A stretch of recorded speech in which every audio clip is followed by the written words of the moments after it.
केंद्र सरकार के 9 वर्ष पूरे होने पर गुरुवार को सरदना में पूर्व विधायक और फायर ब्रांड नेता ठाकुर संगीत सोम ने पत्रकार वार्ता की।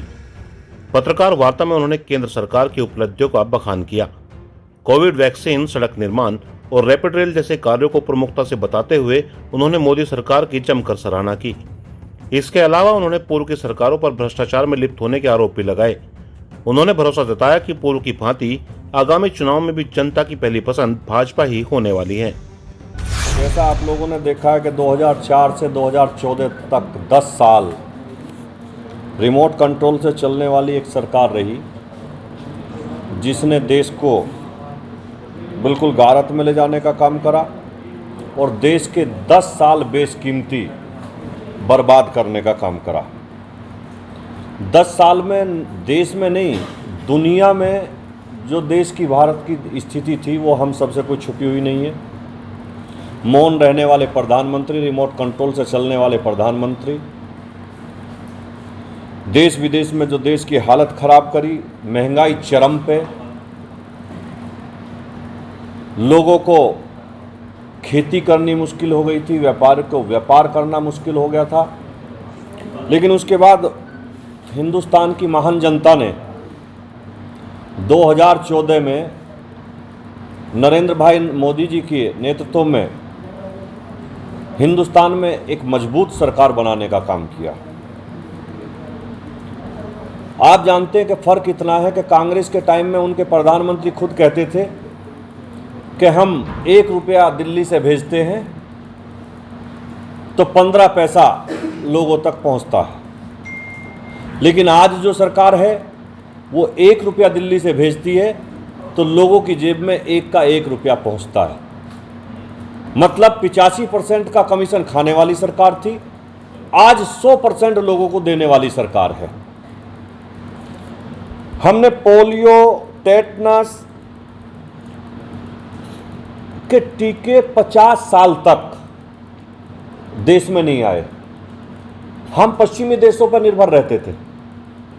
50 साल तक बीमारी हमारे देश में राज करती रही, लेकिन हम उसका टीका नहीं निकाल पाए। लेकिन जैसे ही कोरोना ने दस्तक पूरी दुनिया में दी और देश में दी, तो हमारे देश का तो इतिहास था कि हम 50 साल से पहले कोई वैक्सीन ला ही नहीं पाते थे, कोई टीका ला ही नहीं पाते थे। भारतीय जनता पार्टी की सरकार, नरेंद्र मोदी जी की सरकार ने दुनिया में सबसे पहले वो कोरोना का टीका लाने का काम किया। और देश में प्रत्येक व्यक्ति को डबल डोज नहीं, दुनिया में हमने फ्री वैक्सीन देने का, फ्री टीका देने का भी काम करा। पूरे देश को हमने, दुनिया को दिखाया कि हिंदुस्तान के अंदर आज भी पूरी दुनिया पर राज करने या पूरी दुनिया का नेतृत्व करने की ताकत अगर कहीं है तो वो आज भी हिंदुस्तान में है। रिकॉर्ड टीके हमारे यहाँ लगे, चूंकि दुनिया में हम सबसे बड़ी आबादी है। उसके बाद भी हमारे यहाँ कोई ये कहने वाला नहीं मिला कि मुझे टीका उपलब्ध नहीं हुआ। सबको टीका लगाया गया और एक इतनी बड़ी महामारी से देश को बचाने का काम किया। आपने देखा होगा कि 2014 से पहले, हम सब गांव देहात की पृष्ठभूमि के लोग हैं, 2014 से पहले हमारी माताएं बहनों की आंखें खराब हो जाया करती थी। फूंक मार मार के वो लकड़ी जलाती थी, बारिश में लकड़ी जलाती थी, गीली लकड़ी जलाती थी, लेकिन उनकी आंखें खराब हो जाती थी। लेकिन मजबूरी थी कि कोई और रास्ता नहीं था, क्योंकि हिंदुस्तान कुछ ही चंद लोगों के, बड़े लोगों के देश में हाथ में रहता था। नरेंद्र मोदी जी की सरकार जैसे ही आई, हमने घर घर गैस कनेक्शन और फ्री सिलेंडर बांटने का काम किया। जो माता और बहनों की आंखें खराब होती थी उससे छुटकारा मिला और देश में सबको फ्री सिलेंडर देने का काम किया। हजारों गांव देश में ऐसे थे कि आज भी, जब देश इतनी तरक्की कर रहा है, लेकिन आज भी घरों में बिजली के कनेक्शन नहीं हुआ करते थे। लेकिन नरेंद्र मोदी जी की सरकार जैसी आई, सरकार ने रिकॉर्ड घरों में और देश के प्रत्येक घर में जहां बिजली का कनेक्शन नहीं था, फ्री कनेक्शन देने का भी काम किया। साथ ही साथ गरीब घर में जन्मे प्रधानमंत्री जी, उन्होंने गरीबों के दर्द को समझने का काम किया।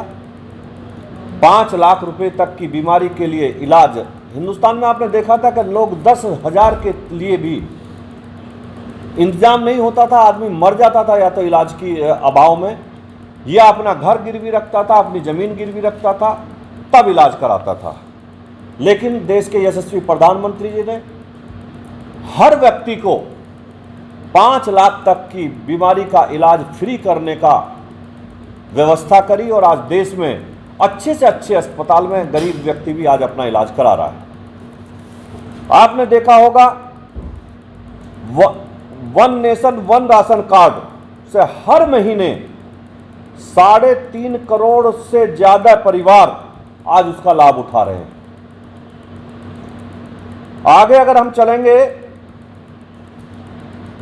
कि स्वतंत्र भारत के इतिहास में पहली बार किसी प्रधानमंत्री ने सैनिटरी पैड का जिक्र किया। जो बोलते में शर्माते थे और इस सब के अभाव में माताएं बहनें बीमार होकर इन्फेक्शन होकर मर जाती थी, लेकिन उन्हें व्यवस्था नहीं होती थी, उसकी व्यवस्था देने का भी काम सरकार ने किया। जीवन रक्षक दवाएं 50 से लेकर 80% तक सस्ती, आप रिकॉर्ड उठाएंगे तो 50 से लेकर 80% तक सस्ती दवाएं देने का भारत सरकार ने काम किया। जब पूरी दुनिया में फर्टिलाइजर की कीमतें बढ़ रही थी, मोदी सरकार ने यह सुनिश्चित किया कि हमारा किसान इससे प्रभावित ना हो।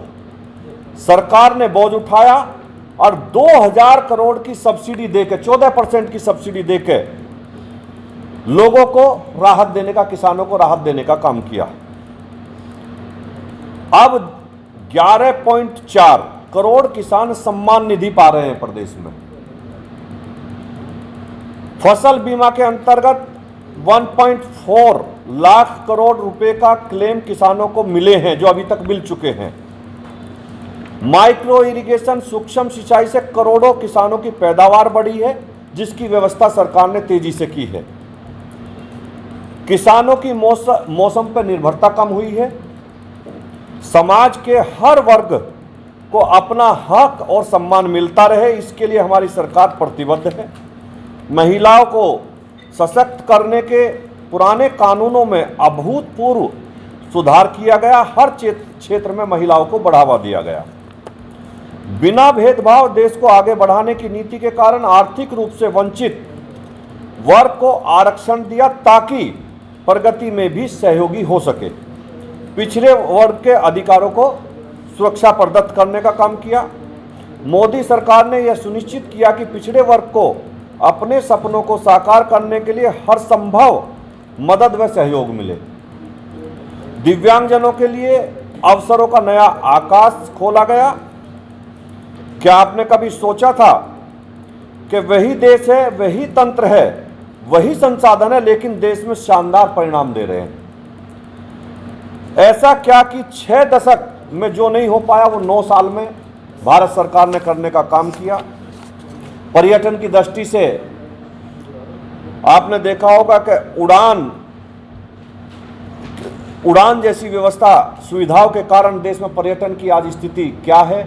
जो पर्यटन की स्थिति से बिल्कुल कमजोर था देश, आज पर्यटन में भी बढ़ चढ़कर हिस्सा ले रहा है और बहुत लोग दुनिया में पर्यटन की दृष्टि से आ रहे हैं दुनिया से। यहाँ छोटे शहरों को आपने देखा कि छोटे छोटे शहरों को भी एक दूसरे की कनेक्टिविटी, हवाई कनेक्टिविटी करने का काम करा। जैसे आगरा, लखनऊ, गाजियाबाद, मध्य प्रदेश में अगर चले जाएंगे तो भोपाल से दूसरे छोटे शहरों को जोड़ा गया। भोपाल के 10 शहरों को आसपास को जोड़ा गया। 2014 में प्रतिदिन 12 किलोमीटर प्रति दिन के हिसाब से हाईवे बनाने की हमारी रफ्तार थी, जो लगभग आज 40 किलोमीटर प्रतिदिन सरकार बनाने का काम कर रही है। और आपने देखा होगा कि दिल्ली, आप लोग भी जाते होंगे यहाँ के, दिल्ली जाने में पहले कितना समय लगता था और आज कितना समय लगता है। हरिद्वार या देहरादून जाने में पहले कितना समय लगता था, आज कितना समय लगता है, ये आप सब लोग देख ही रहे होंगे। ये सब आप भी दिल्ली जाते हैं, 1 घंटे में दिल्ली, जबकि 2.5-3 घंटे हम लोग यहाँ से दिल्ली में जाते थे। इस तरीके से एक बहुत बड़ी कनेक्टिविटी रोड के माध्यम से सरकार ने देश में देने का काम किया। भारत में वर्तमान में दुनिया का 5वां सबसे बड़ा मेट्रो नेटवर्क भी है। मेट्रो के बारे में सोचना और एक कल्पना मात्र था, और कम से कम मेरठ वालों को अगर देखें तो हमें तो रैपिड जैसी रेल, देश की पहली रैपिड रेल, लोकल जो रैपिड रेल है वो देश को भारत सरकार ने देने का काम किया, और मेरठ में सबसे पहले देने का काम किया। आज मेरठ की कनेक्टिविटी देश में सबसे अच्छी कनेक्टिविटी है, वो रोड के माध्यम से हो, बसों के माध्यम से हो, वो रेल के माध्यम से हो, वो चाहे रैपिड रेल का अगर जिक्र करें, और बहुत जल्द हवाई सेवा भी मेरठ से शुरू होने जा रही है, वो भी बहुत अच्छा एक काम होगा। बाकी जितने काम है मैं इनकी सबको आपको लिस्ट दे रहा हूँ, आप लोग इसे देख लेंगे। पिछले 9 साल में जो नरेंद्र मोदी जी की सरकार ने अभूतपूर्व विकास पूरे देश में किया है, पूरे देश में सबका साथ, सबका विकास, सबके विश्वास के साथ जो काम किया है, आज देश तरक्की कर रहा है। दुनिया में हर देश आज भारत को ये मान रहा है कि भारत एक ऐसा देश है कि जिसमें नेतृत्व करने की क्षमता है। आज यूक्रेन हो या रूस हो, हर देश भारत से सलाह लेना चाहता है, भारत के प्रधानमंत्री को अपने यहाँ आमंत्रित करना चाहता है। आज अमेरिका के राष्ट्रपति जो हमारे प्रधानमंत्री से बात करना उचित नहीं समझते थे, लेकिन यशस्वी नरेंद्र मोदी जी के ऑटोग्राफ लेने की कोशिश करता है, फोटो खिंचवाने की कोशिश करता है। जापान के प्रधानमंत्री आज प्रधानमंत्री को इनवाइट करके अपना सौभाग्य महसूस करते हैं। आज बहुत से ऐसे देश हैं कि वहाँ देश के यशस्वी प्रधानमंत्री चले जाएं तो प्रधानमंत्री के चरण छूते हैं वहाँ के प्रधानमंत्री। ये प्रधानमंत्री के चरण नहीं छुए जाते, ये पूरे भारत के चरण छुए जाते। ये भारत के गरिमा का सवाल है। मैं यही कहने आज आपके बीच में आया था कि सरकार के 9 साल जो बेमिसाल रहे हैं, वो अपने आप में एक अभूतपूर्व संदेश देते हैं। आप सबका बहुत बहुत धन्यवाद। जय हिंद।